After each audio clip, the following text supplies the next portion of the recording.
Let's have a look at a standard Insanity Samples interface and check out how the GUI tends to operate.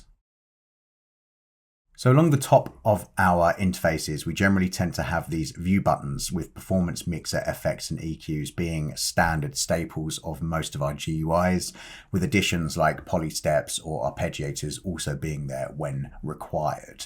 The performance view up first will give you access to the main articulations hub of any of our libraries. In this case, we have an overlay threshold function on display here, which allows you to access any of our articulations on the fly based primarily on your velocity input or any CC of your choosing from the dropdown. That will allow this slider up here to dictate which articulation is actually being triggered and when.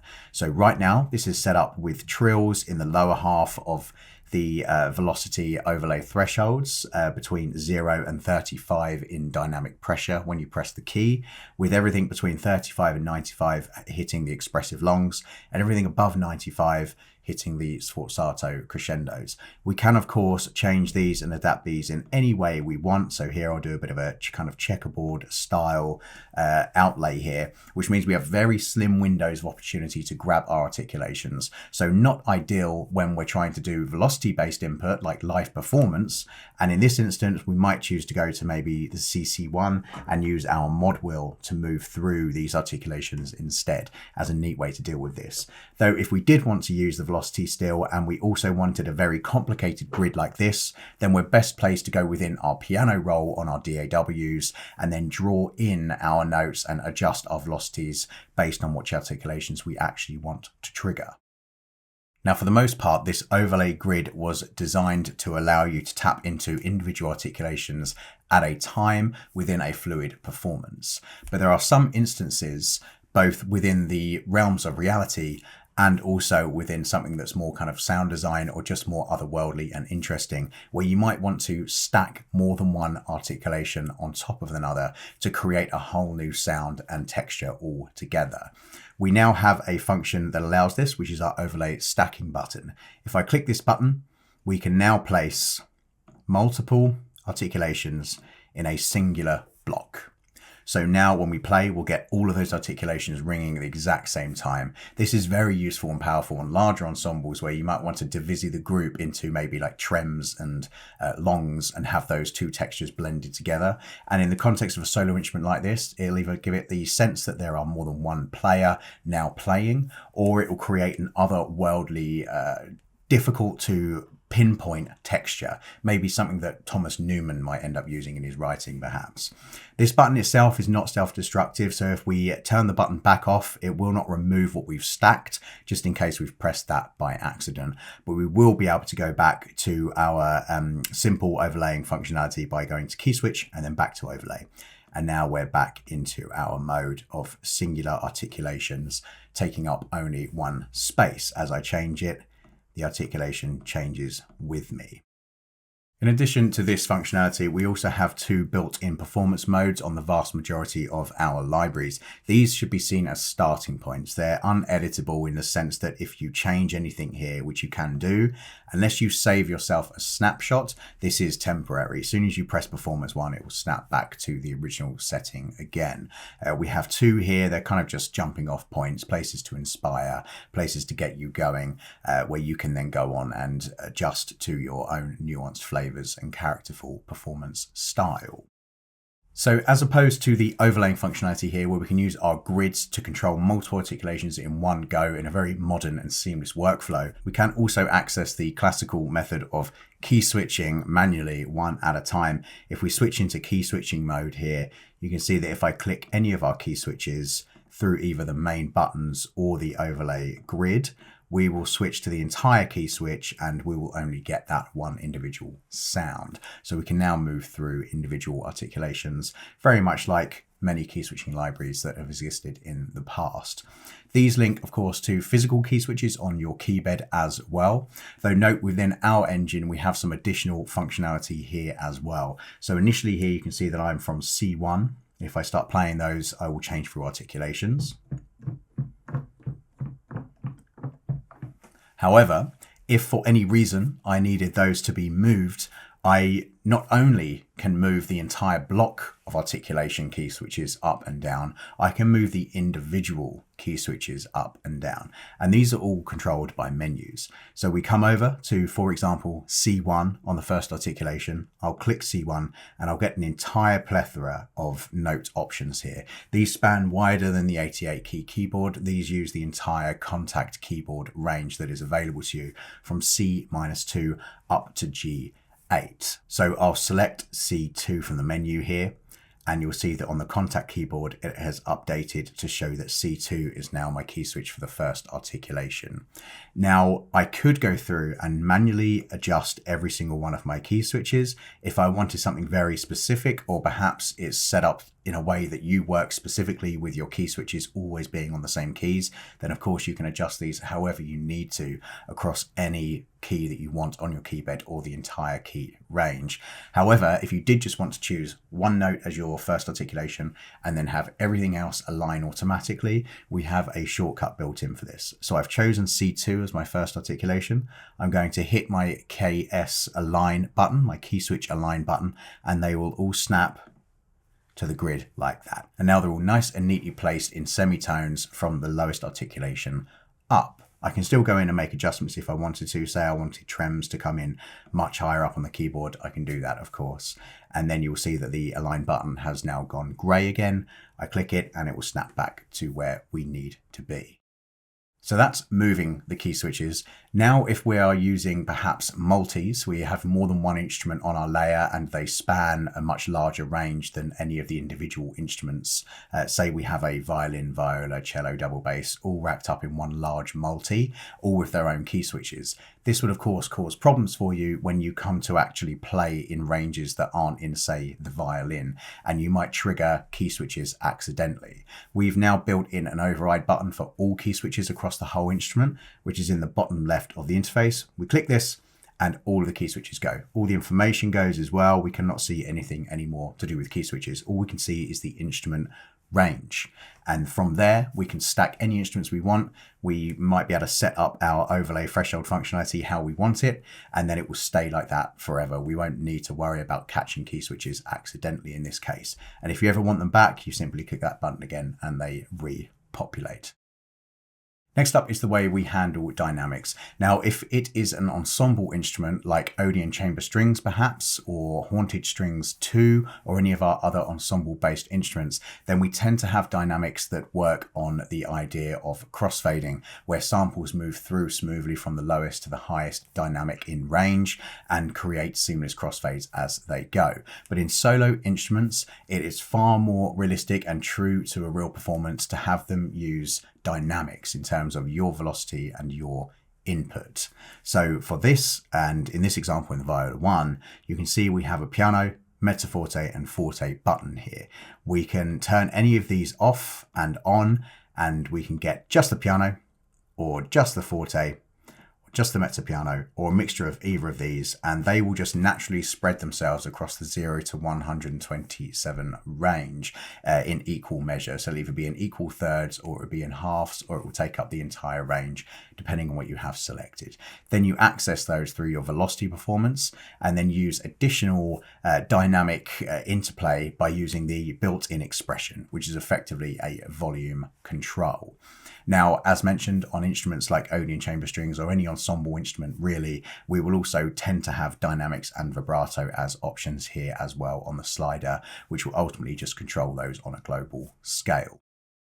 So the legato section of the instrument, which is found here on the left, if the instrument is indeed a legato instrument, will have a series of controls for you to base how the legato will function in performance. At the very top, we have a simple toggle for on and off, which will turn the instrument from polyphonic into monophonic. These are linked to key switches as well, which are also menu diveable, and you can change them to any key on your keyboard. Then we head down to the legato type. Now we have two adaptive types. We have adaptive speed and we have adaptive velocity. These mean that if we're in adaptive speed, The slower we play, the longer we hold notes, the more likely we are to receive a portamento, slurred, or just more expressive legato transition. Whilst playing fast will mean that we get the quicker, if it's string based, it might be a rebowed or fingered legato that just happens very quickly and promptly. If it's a brass instrument, it will just be less of the actual transition itself we're hearing, and it moves quicker. The adaptive velocity is the same, but it is based on your velocity input. So if we are, for example, below the velocity threshold, which is defined by this slider, as speed is defined here. So if we're below 60 in velocity right now, we would get a portamento or more exaggerated or more slurred legato, depending on what's been recorded. Anything above 60 will get a fast transition. This can be flipped because of the way the overlay threshold grid works. Sometimes you need it to be the other way. So anything that's too soft, you will get a fast transition. Anything that's harder, you'll get a slow transition. And you can do that with our indicators here, either below or above the threshold amount. Next is our legato velocity button. This will function if you have the overlay grid linked to velocity. And what happens here is when you play, as long as you're playing in a joined up and legato way, and true legato is on, your velocity will remain at the very first note's velocity input. So say you played a note at 65 in velocity, then you go on to play a phrase with various different velocities in your actual note input. Every note will remain at 65 as well to keep a homogeneous sound to the overall performance of your phrase. Specifically, this is really important if you have a very tight window on your overlay thresholds. Say you only have 1 to 2 chunks available on your expressive longs and you want the legato sound to remain expressive longs the whole time. That's where the legato velocity button becomes very useful indeed. If we turn it off, then we simply get a different velocity for every single note we play based entirely on your personal input. On this section as well, we have the scale link mode. Now the scale link is everything that has a requirement to adjust pitch automatically. So trills, for example, you press one note and you'll hear two, of course, you'll hear a trill. You'll hear the original note plus either a semitone or a whole tone above that in isolation, trilling over and over. Now this needs to be made adaptive so that it performs as you require it to in real time. That's where the scale link comes in. This will work for grace notes, for turns, mordents, anything that we have that is linked to a scale in any way. Now the menu itself gives you an actual series of major and minor keys, but it also gives you all semitones and all whole tones. This is where our override functionality comes in, because say we have it linked to C minor, for example, but we want it to tap in to C harmonic minor every now and then, perhaps, or we want to simply change the key entirely to a new key signature and new center. We need to be able to tap into semitones and whole tones on the fly. And as we see here from our overrides, semitones are currently controlled by D0, that could be anything you want, and whole tones are D sharp 0. So if I press those notes, we can see the scale link menu jumping from semitone to whole tone. And then when I let go, because they're temporal, it snaps back to the original key that you had chosen. Before we leave the performance view, let's take a quick look at what some of our other instruments look like on their performance view. So Half Blood 2, for example, quite a different look. Again, the in-depth walkthrough will take you through this instrument in a way that we're not going to cover here, because anything that is this specific and esoteric demands its own individual walkthrough. But as you can see, a very different interface. There's no overlay thresholds here. It's more of a synth, if anything. And there's a whole series of different control sections within the library itself. And then if we look at mutations, you can see here again, a very different display indeed, where we can change a whole plethora of different sounds. We can access different preparations per string, and none of that links to the conventional overlay threshold functionality that we use. But just to show you how our interfaces can change, these are some of the more interesting esoteric individuals, but for the most part our libraries function via this method of using an overlay threshold functionality with true legato, with expressive controls and performance modes. Okay, let's take a look at the mixer view. So on this view, you will see everything that can be turned up or down, panned and purged in volume and position. So right now for the Viola one, we see the condenser, ribbon, pencil and room mics. If we purge these mics, we'll see the memory drop to near 0. And this just means that those mics have been disengaged and ultimately have freed up RAM for the instrument itself, so it can run more smoothly in perhaps large templates or on slightly weaker machines that require more RAM to be available. Then we also get the panning option here, where we get a temporal pop-up window just showing you what's going on with the panning controls, and a volume as well. Again, we get the temporal pop-up showing you what the settings actually are. On this window, we'll also likely see legato volumes in some instances. Within the Viola 1 and all of the 1 series, as with many of our libraries, the legato was fully recorded through to the new note completion as well, as opposed to being just a snippet of the actual transition itself. However, when a library has used just the individual transitions and there are 2 crossfades instead of 1, we will then tend to put in a volume slider for the legato. So you can either accentuate or slightly muffle the sound of the legato based on your own personal creative preferences.